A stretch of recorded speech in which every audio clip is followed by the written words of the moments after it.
Assalamualaikum warahmatullahi wabarakatuh. Para sahabat Quran sekalian, kita akan kembali lagi untuk mempelajari Iyyaka nasta'in.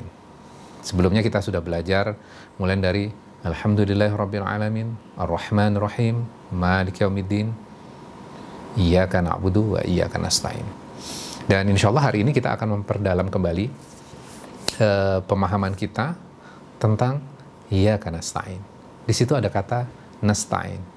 Kami hanya mencari pertolonganmu saja. Kemudian kita akan melihat konsep nasta'in. Itu tentang isti'anah. Apa itu isti'anah? Dari kata ini, maknanya adalah kita berusaha dulu. Kita berusaha.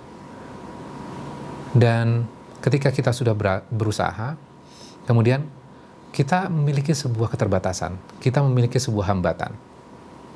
Kita nggak mampu menyelesaikannya. Maka kita akan minta tolong kepada orang lain. Jadi, ada usaha dulu, kemudian kita mentok, kita tidak mampu, kemudian kita minta tolong. Ini konsepnya. Jadi, jika kita tidak usaha,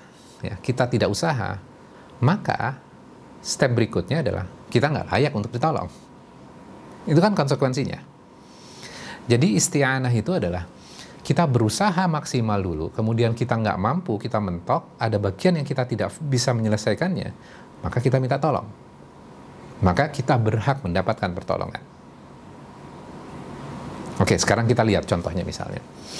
Supaya kita lebih mudah untuk bisa memahaminya. Misal gini, kita berkendaraan, menggunakan mobil. Kemudian di tengah jalan, ternyata ban kita kempes. Kemudian kita menepi. Ketika kita di tepi, kita mulai tuh mengambil dongkrak. Karena ban serepnya ada, maka kita ingin ganti. Kemudian kita mengalami kesulitan. Kita mengalami kesulitan, dan kita tidak mampu, maka kita minta tolong kepada orang lain. Case-nya harusnya seperti itu kan.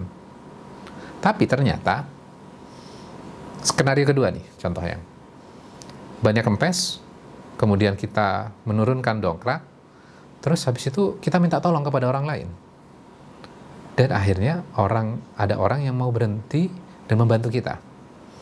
Kemudian dia sudah mulai mendongkrak bannya, terus tiba-tiba kita masuk ke dalam mobil, kemudian kita tutup pintunya, kita nyalain mesinnya, kemudian kita nyalain AC-nya. Kita nyaman tuh di dalam. Sedangkan orang lain, kita minta tolong kepada dia untuk membantu kita. Kira-kira, seandainya kita menjadi orang yang ngebantu itu, apa yang akan kita lakukan?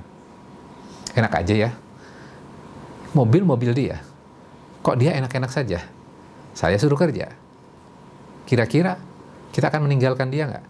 Kemungkinan besar kita akan meninggalkan dia. Orang ini nggak layak dibantu. Logiknya kan seperti itu. Beda kasusnya kalau dia sudah berusaha, keringetan, kemudian nggak mampu, kemudian minta tolong.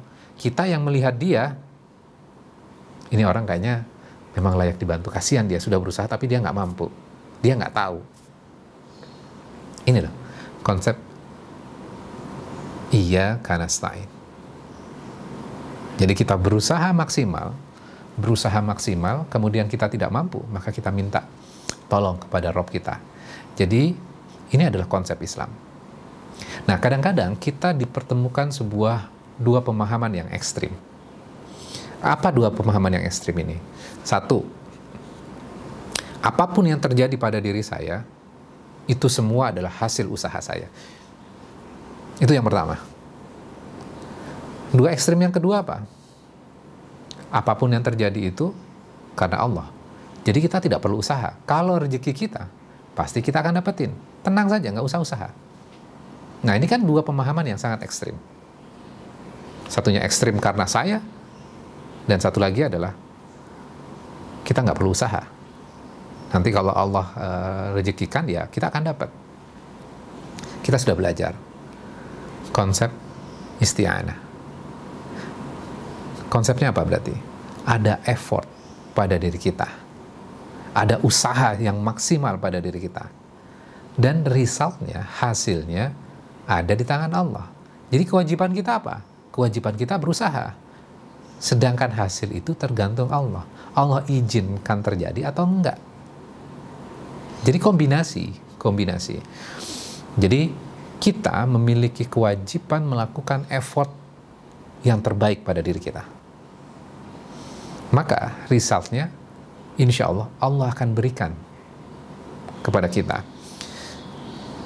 Nah, kalau kita memahami konsep isti'anah tadi, Allah tidak akan memberikan result sebelum manusia itu melakukan effortnya. Konsep Islam ada di tengah kondisi yang ekstrim tadi ya. Jadi kalau kita memahami konsep ini, kita akan lebih memahami secara komprehensif tentang bagaimana sih konsep Islam ketika menghadapi usaha atau hanya sekedar berdoa saja. Dua-duanya dilakukan. Jadi kesimpulan kita apa? Sampai iyyaka na'budu wa iyyaka nasta'in ini. Kesimpulannya adalah kita menjadi hamba. Iyyaka na'budu. Dan kita membebaskan diri kita dari perbudakan dunia. Kemudian keputusan kita menjadi hamba dengan alasan rasional. Membaca surat Al-Fatihah adalah alasan kita memiliki komitmen untuk menjadi muslim kembali. Membuat komitmen bukan hal yang gampang, bukan hal yang mudah. Maka kita membutuhkan pertolongan. Pertolongan siapa? Pertolongan Allah. Iyyaka nasta'in. Dan kita hanya minta kepada Allah, artinya kita tidak akan tergantung kepada makhluk. Dan ini akan membuat kita bahagia. Allah akan menggerakkan hati makhluknya untuk menolong kita. Ini adalah sebuah proses yang luar biasa di dalam surat Al-Fatihah. Mudah-mudahan setelah kita mempelajarinya, kita bisa memiliki komitmen yang kuat untuk menjalankan agama kita. Demikian, wassalamualaikum warahmatullahi wabarakatuh.